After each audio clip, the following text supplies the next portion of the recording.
kita haturkan puji syukur terhadap Allah Subhanahu wa taala yang sudah memberi rahmat sampai dengan sekarang ini ya. Kita tidak mungkin bisa selancar ini, sebagus ini kalau tidak ada ridho dari Allah Subhanahu wa taala. Amin. Yang kedua, saya juga berterima kasih kepada seluruh rekan-rekan semuanya. Ya, baik yang ada di sini maupun yang ada di lapangan ya, mak-mak yang sedemikian luar biasa hebat, mak-mak di belakang, termasuk juga teman-teman dari Banten ya, yang juga kita sama-sama bersamai. Insya Allah kita juga bersama dengan Pak Khalid nanti tanggal 18 kita akan ada di Menara Cangkir nanti, itu Cangkir yang ada di sana. Ya, jadi kita memang bersama-sama ya. Dan saya juga mengucapkan terima kasih kepada Kapolda Metro Jaya ya, dan juga kepada Kapolri ya, atas sudah ditempatkan penyidik yang smart, penyidik yang profesional.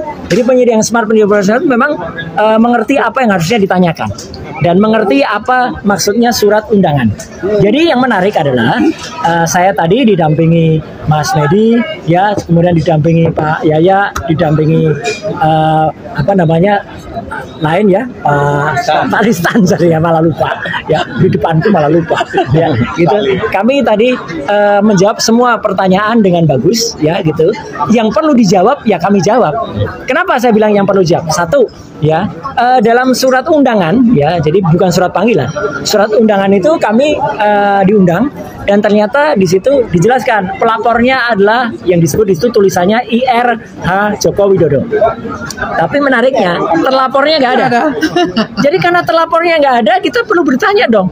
Loh ini bagaimana? Wah ini nanti ini dalam rangka mencari keterangan untuk, lah nggak boleh, harus ada terlapornya.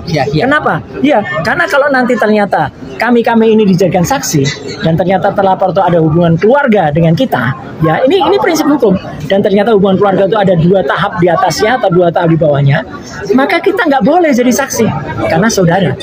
Jadi itu clear. Apalagi kalau terlapornya tuh kita sendiri dari awal, daripada mubazir kita ngomong ngalor ngidul panjang lebar, nanti nggak bisa lagi dipakai karena kita bisa menolak atau kita bisa keberatan. Nah jadi saya tanyakan, karena mereka tidak bisa menjawab siapa terlapornya, ya sudah, kalau gitu ini nggak perlu ada pertanyaan yang tidak ada hubungannya, nggak perlu dijawab.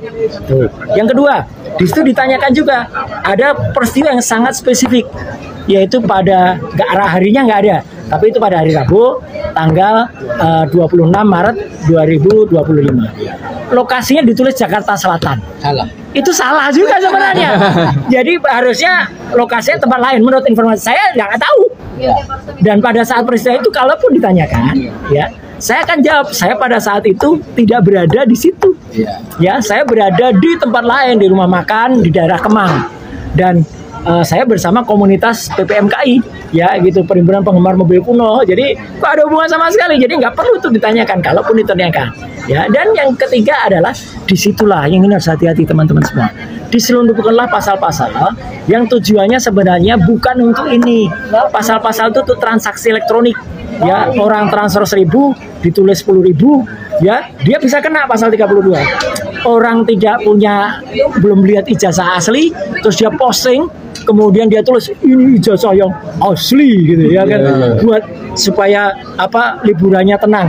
Nah ternyata yang punya ijazah konon kalau dia punya ya, itu kemudian mengatakan saya nggak pernah ngeluarin ijazah, berarti berita bohong, membuat sesuatu supaya disebut asli, dia bisa kena harusnya. Jadi harusnya dia yang kena gitu ya. Nah makanya saya pun tadi tidak perlu ngarang-ngarain dulu ke dia, biarkan saja nanti. Jadi karena 3 itu tidak jelas ya, terlapornya tidak ada, peristiwanya tidak jelas, kemudian undang-undangnya diselundupkan, maka kita itu punya hak. Sekali lagi teman-teman ya, kalau teman-teman kita tuh punya hak dalam Undang-Undang Dasar 1945 untuk hak kita, untuk kita menyatakan keberatan. Jangan nolak, menyatakan keberatan kalau memang kita tidak ada hubungannya.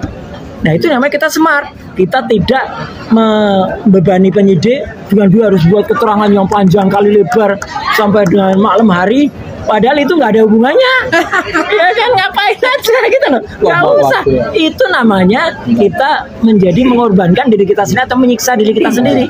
Apalagi kalau menyiksa diri kita sendiri ternyata ada orang yang pengen nyiksa kita. Ya itu nggak boleh kayak gitu. Jadi makanya kita harus pandai seperti ular ya, lincah seperti elang, dan kemudian juga cerdas seperti kelinci. Kalau kita